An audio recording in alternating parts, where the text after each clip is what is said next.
pinagpala mo sa mahabang panahon. Na nakasama po namin ang anak kong iyong tinawag sa paglilingkod at ipinalaga, Panginoon, dito po sa iglesia nito, lalo higit sa samahan po ng Bukod Pilipino.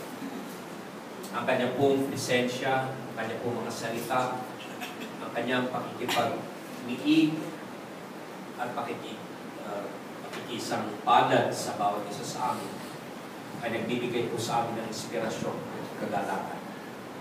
At dahil dito, Panginoon Banal, kami po ay nagpapasalamat sa iyong patuloy na pagkakalog sa Kanya ng pagkakataong kapaglingkod. Hindi lamang sa iglesyang ito, kundi sa iba pang panig ng aming bayan. Alis po si Pastor, pupunta ko ng Sanchez Ville upang patuloy kong maglingkod.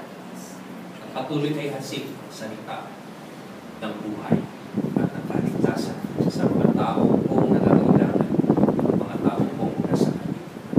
Gabayan mo po siya, ingatan, bigyan ng mabuting kalusugan upang ang aming pong pastor ay muli pong magkaroon ng kalakasan ng kaset. Sa muli namin pagkikita-kita ay naroon, Panginoon, ng kagalakan na siya po iniingatan. Isugo mo po siya, Panginoon, sa magitan ng iyong kamay at kaya namang anghel mo ay sumama sa kanya mula ngayon sa walang kailan. Dalangin namin ito sa matalis na pangalan ni Jesus. Amen. Amen.